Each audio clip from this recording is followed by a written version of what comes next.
प्रजावत्सल, जननायक, प्रयोगवादी एवं दूरदर्शी महाराजा विक्रमादित्य भारतीय लोक कथाओं के एक बहुत ही चर्चित पात्र रहे हैं। प्राचीन काल से ही उनके गुणों पर प्रकाश डालने वाली कथाओं की बहुत ही समृद्ध परंपरा रही है। सिंहासन बत्तीसी भी 32 कथाओं का संग्रह है जो बेताल पच्चीसी की भांति लोकप्रिय हुआ। इन कथाओं की रचना बेताल पच्चीसी के बाद हुई, पर निश्चित रूप से इनके रचना काल के बारे में कुछ नहीं कहा जा सकता है। इन कथाओं की भूमिका भी कथा ही है जो राजा भोज की कथा कहती है। 32 कथाएं 32 पुतलियों के मुख से कही गई हैं जो एक सिंहासन में लगी हुई हैं। यह सिंहासन राजा भोज को विचित्र परिस्थिति में प्राप्त होता है, जिसकी कथा इस प्रकार है। एक दिन राजा भोज को मालूम होता है कि एक साधारण सा चरवाहा अपनी न्यायप्रियता के लिए विख्यात है, जबकि वह बिल्कुल अनपढ़ है तथा पुश्तैनी रूप से उनके ही राज्य के कुम्हारों की गायें, भैंसें तथा बकरियां चराता है। जब राजा भोज ने तहकीकात कराई तो पता चला कि वह चरवाहा सारे फैसले एक टीले पर बैठकर करता है। राजा भोज की जिज्ञासा हुई और उन्होंने खुद भेष बदलकर उस चरवाहे को एक जटिल मामले में फैसला करते देखा।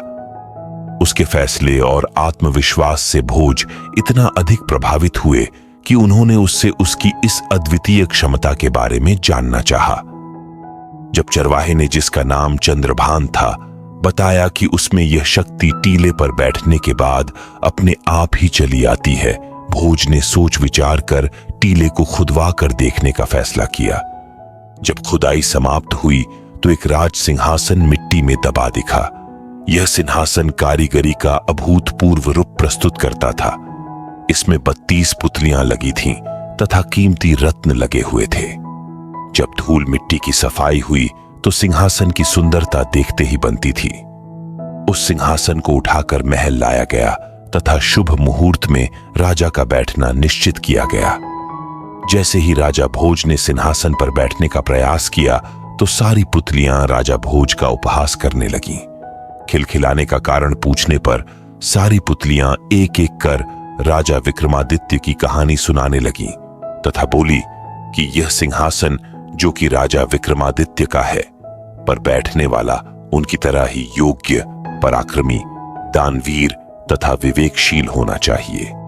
ये कथाएं इतनी लोकप्रिय है कि कई लोगों ने इन कथाओं को अपनी अपनी तरह से प्रस्तुत किया है। इन कहानियों के माध्यम से हम राजा विक्रमादित्य के जीवन के बारे में जान पाएंगे और उनकी प्रजा के प्रति चिंता, उनकी उदारता, परोपकार और साहस के बारे में और अधिक जान पाएंगे। हम आशा करते हैं कि आपको आज की कहानी पसंद आई होगी। ऐसी ही और कहानियां सुनने के लिए वीडियो को लाइक और शेयर करें और चैनल को सब्सक्राइब करें। मिलते हैं कल की वीडियो में। अब कल सुनते हैं अगली पुतली क्या कहती है राजा भोज से।